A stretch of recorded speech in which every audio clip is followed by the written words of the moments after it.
Tous les matins sur Radio Espace, mesdames et messieurs, et aussi sur Espace TV.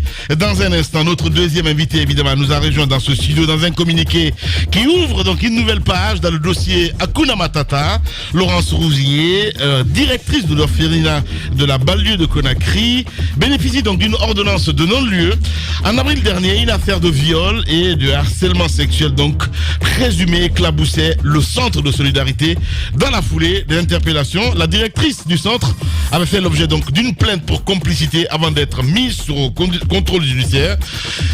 Quel reproche-t-on justement? Pose cette question ce matin. Et quelle est la suite judiciaire réservée à ce dossier? Nous essayons de comprendre ce matin avec notre invité. Vous le voyez à l'écran, évidemment, mon cher Tamba Zakari Minimono. Notre invité est avec nous, c'est bien sûr Laurence Rouillet.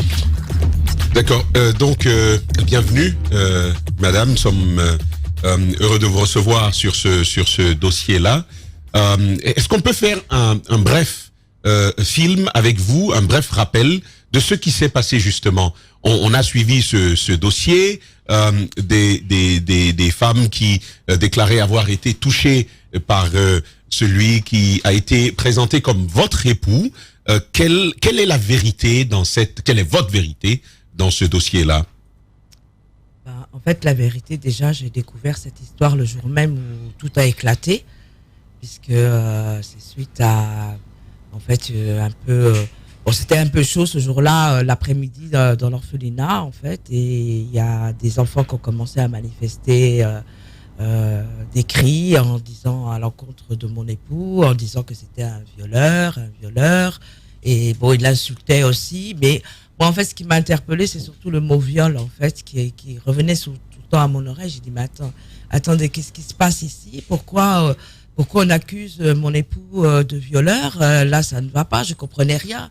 Lui, il a voulu, même à ce moment-là, me dire, attends, on est en train de monter un complot contre moi, viens, on va fuir. C'est pas normal, qu'est-ce qu'ils sont en train de raconter? J'ai dit, non, moi, je peux pas fuir. Déjà, j'ai failli même tomber ce jour-là.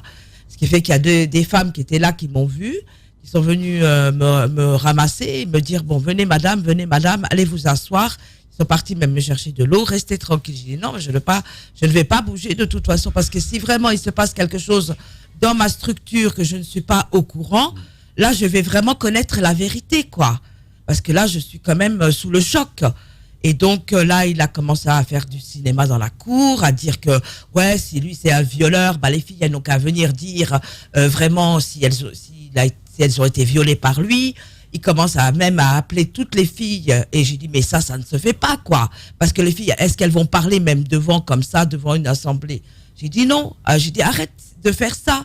Et après, bon, finalement, il a été chercher les filles ont commencé, et moi, j'étais toujours assise, mais vraiment... Perdu, largué. Voilà, largué.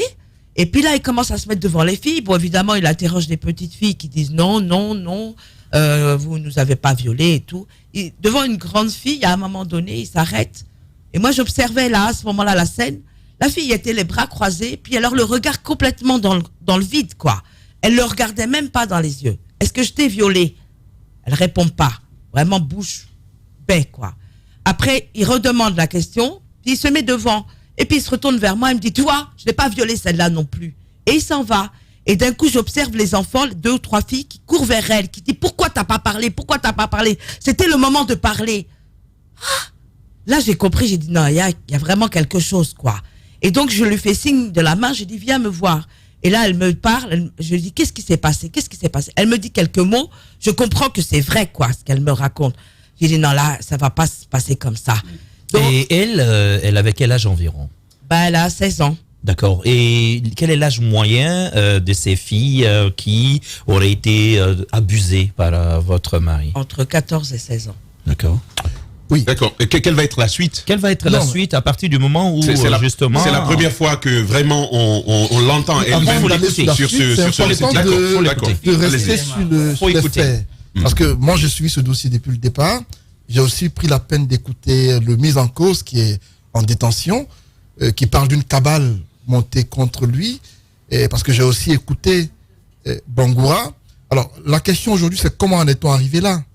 Comment en est-on arrivé au fait que les filles disent qu'elles ont été violées par votre époux? Ça s'est produit à quel moment? Et qu'est-ce qui vous a convaincu, vous, que c'était vrai? Il ne s'agissait pas d'une cabale, parce que c'est quand même votre mari, et j'imagine que vous l'avez cru au début, et voilà.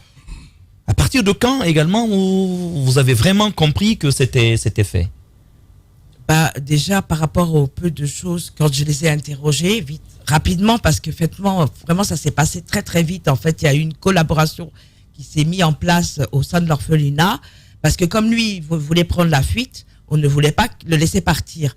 Donc, il y a un éducateur qui est parti chercher un pick-up, en fait, pour pouvoir au moins l'interroger. Et donc, moi, à ce moment-là, c'est là que j'ai pu tirer quelques éléments des filles. Je suis quelqu'un, en fait, j'ai déjà travaillé, en fait, j'ai suivi des cas de viol en France. J'ai même accompagné des familles jusqu'au tribunal et je sais à quel point, comment on peut repérer si un enfant est capable de mentir ou si un enfant dit la vérité. Et il y a eu quelques mots qui sont venus dans mes oreilles, qui m'ont dit que vraiment, il s'agit bien de lui, quoi. Pourquoi? Parce que on a des relations intimes avec son époux. C'est-à-dire que des choses qu'on ne peut pas dire, on ne va pas parler à quelqu'un de ce qui se passe dans notre couple au niveau de nos relations. Ça, c'est des choses qu'on garde intimement. Et des manières dont il a fait sur les filles me disaient que oui, c'est lui. Parce que moi, je n'ai jamais parlé de mes relations intimes avec les filles. Enfin, ça n'a rien à voir avec... Je ne veux pas parler de ma vie privée quand même. Bah, personne ne le fait. Quand on est en couple, on ne va pas dire « Ah, mon mari, il me fait ça, ma femme, elle me fait ci. » Voilà, pendant qu'on est en train de faire l'amour quand même. Donc, c'est ça qui m'a interpellée, quoi. Donc, les détails, quelque part, c'est bien cela? Voilà, des détails. En se basant sur quoi exactement? Parce qu'il faut dire, c'est très important, je sais qu'il y a des rebondissements en cours et tout ce qu'il y a autour, mais ces détails-là, c'est quoi exactement, Laurence? Pas des manières qu'il a à faire pour je sais pas, déshabiller ou faire des trucs, voilà, ou des petits trucs, des petits mots qu'il a de dire. Des positions peut-être? Non, on n'en est pas, peut-être pas à ce point-là, mais sur la manière dont il a d'aborder, en fait, d'aborder son partenaire. Vous rigolez, mais ce n'est pas de la rigolade là, c'est très important. Permettez que j'apporte des Allez-y, mon cher Antoine. Autour de ce que dit quand même l'époux de Madame Laurence. Allez-y. Parce qu'il parle de cabale, hein. Justement, il y a un certain Philippe Bangoura qui est moniteur, éducateur, qui serait l'amant de Laurence, épouse, et qui, par vengeance, a monté les jeunes filles contre lui, Nero, qui est en détention, parce qu'il a voulu licencier le Philippe en question. Philippe, le jour même de la dénonciation, on lui aurait tendu une lettre de licenciement pour lui dire qu'il n'est plus de travailleur de ce orphelinat, raison pour laquelle il a monté la cabale en vue de se venger de Nero. Donc, qu'est-ce que vous répondez à cette accusation? Parce que moi, j'allais poser la question sans forcément être au courant de la question de Antoine, parce que j'entends bien, mais on écoute les filles. Maintenant, le monsieur veut s'éclipser, et par le même moment, il y a eu un pick-up de la gendarmerie qui arrive. La coïncidence et la spontanéité dans l'enchaînement des événements font penser à quelque chose de préparé. Qu'est-ce que vous répondez à ça? Non, c'est vrai, ça pourrait être effectivement, on pourrait penser à un coup monté. Mais c'est la coïncidence, en fait, qui a fait que les filles ont parlé ce jour-là, même depuis la veille, en fait. Elles ont commencé à parler avec les éducateurs, une éducatrice, la veille déjà, et l'éducatrice avait demandé de patienter, parce qu'elle n'était pas... Elle ne croyait pas à cette histoire, quoi. Donc, elle a dit, attends-moi. Elle voulait attendre parce qu'elle était toute seule à ce moment-là au centre, parmi les femmes. Elle dit, attends-moi. Puis après, finalement, les filles ont dit, on va parler, nous, à l'éducateur. Ça s'est passé le lendemain. Donc, de Monsieur Bangoura, effectivement. Elles sont parties se confier. Et Monsieur Bangoura a dit, attendez-moi, là, il y a quelque chose de pas clair, là. Il faut me répéter tout ça. Donc là, ils se sont interrogés. Effectivement, ce jour-là, moi, en fait, Monsieur Bangoura, ça fait, c'est lui-même qui est allé le rechercher parce que ça fait 2 fois qu'il vient travailler pour nous. La première fois, en fait, il est parti. Bon, il allait se marier, mais mon mari avait commencé à avoir des soupçons, soi-disant, entre nous. Mais c'est pas le premier homme avec qui il m'a soupçonné. Mon époux, en fait, est quelqu'un qui est extrêmement jaloux, voire possessif même. Vous comprenez? Donc, chaque fois, me soupçonner avec des éducateurs. Moi, Laurence, je suis à l'orphelinat toute la journée. Devant les enfants, je vais m'amuser à avoir des relations avec mes éducateurs, évidemment. Ça donne pas une bonne image quand même. Non, pas du tout. Voilà. Ouais. Donc, chaque fois, c'est des guerres entre nous à cause de ça. Là, le dernier qui était là, effectivement, c'était M. Bangoura. M. Bangoura, c'est lui-même qui est parti le chercher. M. Bangoura, c'est quelqu'un qui a eu un enfant, qui a donné le nom de son enfant à M. Camara. D'accord? À votre époux? Oui. Ok. Donc là, quand même, enfin, moi, j'ai dit, c'est bien, c'est valorisant quand même. C'était quelque part, voilà, c'est ce qu'on dit, hein. Oui. Parce que l'autre chose qu'il dit aussi, c'est que les jeunes filles dont il est question ne seraient pas leurs premières. C'est des filles, selon lui, déjà habituées à la vie de débauche. C'est des filles qui, parfois, escaladaient les clôtures pour aller à l'extérieur de l'orphelinat et avoir des relations avec d'autres hommes. Voilà. Et donc, c'est pas du tout une raison, en tous les cas, de s'attaquer à des filles comme ça. Il ne reconnaît pas les avoir touchées parce que j'ai pu mettre la main sur le rapport médico-légal. Ouais. Et après la consultation chez le médecin, le rapport indique qu'il y a eu des floraisons, mais l'acte est ancien. Ce ne serait pas nouveau. Non, mais vous savez, enfin bon, il y a viol, il y a attouchement aussi, hein, parce qu'on peut très bien ne pas forcément passer à l'acte. Mais il y a aussi des attouchements qui sont considérés comme viol. Oui. Donc voilà, ça peut être ça, effectivement. Je vous dis, déjà les actes ont commencé depuis l'année dernière. C'est-à-dire, ça remonte à mai, juin, ça a commencé comme ça. Vous vous êtes jamais douté une seconde, Laurence? Mais non, c'est pas possible. Mais vous êtes partie civile dans cette C'est pas affaire. possible. Mais non, parce qu'il opérait à des moments où j'étais pas là. Mais c'est votre mari quand même, vous le connaissez. Mais il menaçait les filles pour venir, ne pas venir me voir. Ouais. Oui. Et ça se passait où? À l'orphelinat ou ailleurs? Des fois à l'orphelinat, des fois à son bureau. Il prétextait à emmener les filles, il disait qu'il y avait des formations dans son bureau. Ouais. Et puis il disait que, allez, venez. Ah oui, mais nous on voit que s'il y a du monde là-bas. Il dit non, il y a du monde là-bas. Arrivé là-bas, il sort ses clés. Ah, tonton, tu nous avais dit qu'il y avait quelqu'un dans le bureau. Il dit, ah non, ils vont arriver. Et puis voilà quoi. C'est là que ça a commencé à se passer. Ouais. Mais qu'est-ce qui s'est passé pour que vous soyez soupçonné de complicité? Parce que moi, jusqu'à présent, cette question... Ben oui, mais moi, j'arrive pas à comprendre. L'épouse, d'accord, l'époux incriminé, ok, mais à partir de quand est-ce que les autorités ont commencé à vous soupçonner? Les grandes gueules. Qu'est-ce qui s'est passé, en fait au départ, moi aussi, je me suis demandé, hein, bien sûr, j'étais sous le choc parce que je me suis dit, attends, complicité de quoi? Comment moi, je peux d'abord donner des filles à mon époux, comme ça? Ça, c'est impossible. Donc, qu'est-ce qui s'est passé? C'est que les filles, à un moment donné, ont donc été retirées du centre. Et moi, tout ce que je remarquais, c'est qu'en fait, ils ont été placés dans un endroit qui n'est encore moins sécurisé. Encore moins en sécurité que chez moi. Et finalement, en fait, tout ce que faisaient les autorités, c'était dans leur propre intérêt. Okay. Et non dans l'intérêt de l'enfant. Moi, je suis partie d'abord les voir. Je leur ai exprimé en fait mon choc. Parce que je dis, et où est le psychologue? Il n'y a jamais eu de psychologue. Elles n'ont jamais rencontré de psychologue. Où est le suivi de ces filles? Il n'y a rien.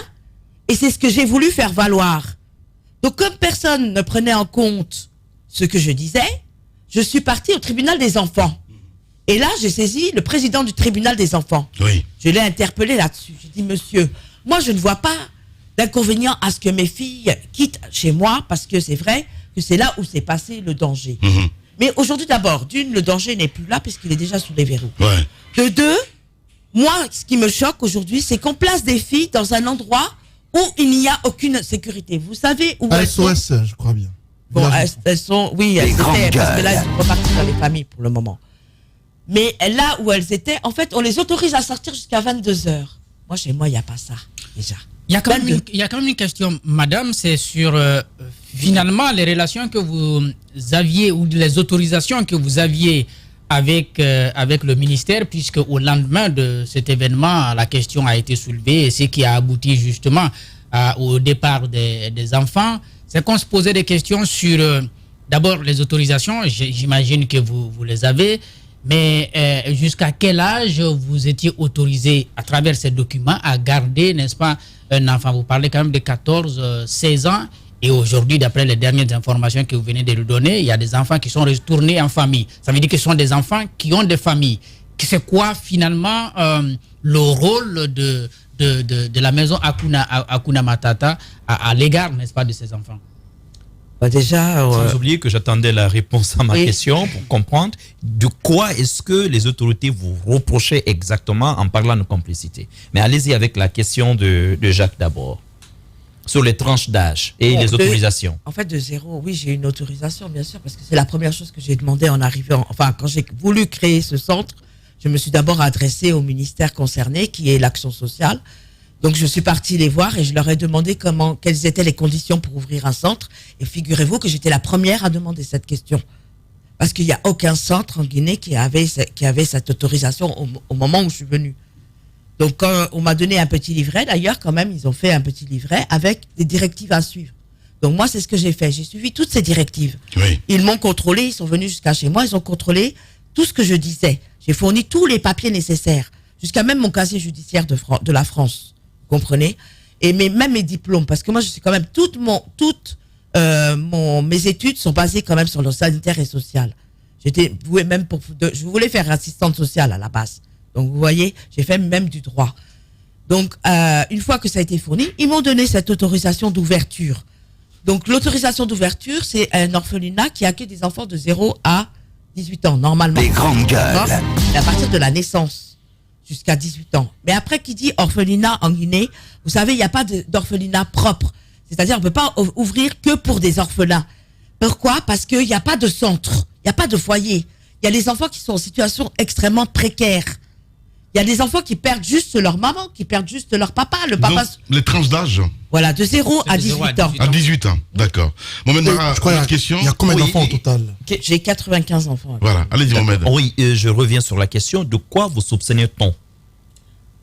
Parce que cette question, voilà. Si vous avez été disculpé, ça veut dire qu'il y avait des éléments au départ qui laissaient entendre peut-être que vous étiez impliqué dans ce qui s'était passé. Non, en fait, de quoi est-ce qu'on vous a reproché au départ? En fait, pas grand-chose. Hein. C'était juste une façon de dire, comme j'étais en train de faire des démarches vis-à-vis du tribunal des enfants, que je ne voulais pas coopérer avec les services de l'État. Vous comprenez? Donc, du coup, pour m'arrêter, en fait, dans mon élan, ils ont décidé... Mais c'est léger. Des grandes gueules. Vous ne pourrez quand même pas inculper dans une affaire criminelle, quand même. C'est une affaire criminelle. Ouais. C'est quand même assez grave.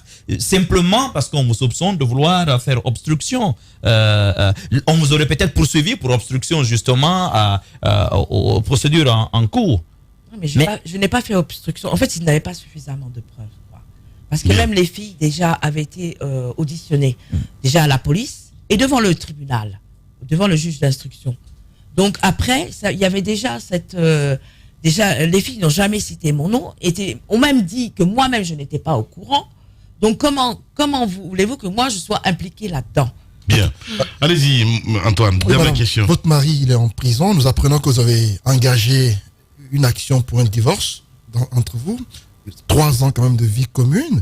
Dites-nous, qu'est-ce que vous savez de lui? Est-ce que durant les 3 années, vous avez appris à le connaître? Est-ce que vous pensez que les reproches qui lui sont faits, c'est quelqu'un qui est capable de faire ce dont on lui reproche?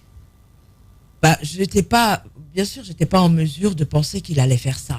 Ça, parce qu'on ne se met pas en couple pour dire, de penser, en tous les cas, d'avoir cette pensée-là, de se dire qu'on va être trahi comme ça. Mais oui, il en est capable. D'accord. Et puisque vous êtes disculpé, vous avez un regard sur l'autre procès en cours, le monsieur en question, les filles. C'est quoi un peu, qu'est-ce qui se dessine? Là, actuellement, le juge d'instruction a terminé. Donc, il a rendu son verdict, lui. Donc, maintenant, ça va partir au criminel. Et on attend donc la justice. Bien. Là. Merci beaucoup en tout cas Laurence d'être passé nous voir. Cette caméra vous appartient. Certainement les enfants vous regardent en ce moment à la télévision. Et si vous avez un mot évidemment pour les autorités, ma chère Laurence. Oui, quand même, je remercie déjà les autorités judiciaires qui ont quand même fait un sacré travail de fond durant toute cette enquête. Après, je remercie aussi quand même toutes les personnes, en tous les cas, qui m'ont soutenu durant toute cette période, parce que ça a été quand même un état de choc chez nous. Et voilà, j'espère, je remercie aussi mon avocat qui était là, et toutes les personnes en tout cas, et les enfants, je les salue. Voilà. Laurence Rouvier, notre invité, mesdames et messieurs. Dans un instant, le conseil des GG. Tout homme qui fera profession de rechercher la vérité et de la dire sera toujours odieux. Le conseil des grandes gueules, évidemment, les dossiers à suivre dans cette émission, mon cher Antoine Kourouba. Il faut déjà rappeler que demain, nous aurons l'avocat de Nero en détention. Il a des réactions, des choses à dire au sujet de cette histoire. Leur part de vérité, demain on les recevra ici. Des dossiers en cours, oui. On a l'affaire de la forêt de Balan à Koya. Et de ce côté, on parle d'une forêt classée qui a été détournée à des profits personnels. Et des cadres sont cités, les cadres du ministère de l'Environnement, des Eaux et Forêts. On va revenir là-dessus. Nous sommes sur ce dossier. Il y a également un autre dossier autour du directeur préfectoral de l'habitat du côté de Koya encore, qui serait l'homme le plus riche de la zone, avec plus d'une dizaine de villas en sa possession. Il aurait détourné des domaines de l'État à son seul profit. On reviendra là-dessus. Allez-y, Mohamed Mara. Mamri, mauvaise gestion, mauvaise gouvernance, un petit trou quelque part dans l'un des dossiers de 5 milliards de francs guinéens. Je suis là-dessus avec Jacques. Et puis la Lonagui, scandale. Je ne vais pas dire minier, mais grand scandale autour des recettes réalisées sur les anciennes sociétés de jeux de la place. Et ça, y compris sous la direction de Madame Mariam Silla. Voilà. Ce sont des notes internes à la présidence de la République. Ouais, bien. Allez-y, mon cher Jacques. Oui, justement, ce que je voulais préciser, sous la gestion de Madame Silla. Donc, ça n'a rien à voir avec la dernière actualité autour de l'Onagui Guinée Games, mais là, il s'agit de la gestion. Tamba, allez-y. Et puis, le micro n'est pas activé. Oui, voilà. Donc, des jeunes qui, comme ça, par un coup de baguette magique, se donnent l'allure de héros sous l'effet d'un produit qui est bien connu, c'est le tramadol. Quand ils le prennent, ils ne se fatiguent plus. 120 conteneurs saisis au port autonome de Conakry mois dernier. Nous reviendrons sur ce dossier qui touche à la santé publique des Guinéens. Et pourquoi pas rouvrir le dossier de la chicha. De la chicha, c'est très pratiqué actuellement en Guinée. L'importation avait été interdite par le ministre Marc Yombouno à l'époque. Et il y a un regain d'enthousiasme autour de la chicha dans la capitale guinéenne. On reviendra dessus. Voilà, c'est bien dit. Comprendra qui le veut. C'est bien cela. Merci à Ibril Ba, à la réalisation de l'émission, à Mamoudou Kondé le Colosse, à Alassane Diallo, l'homme de nuit, Jacques Lewaleno, Tamba Zakari Milimono. À 15h, Kernoma Duba vous attend là. Amadou Sow a réalisé cette émission côté radio. Sinon, on se retrouve demain avec d'autres aventures. Prenez soin de vous. Que Dieu bénisse notre pays, la Guinée. Au revoir.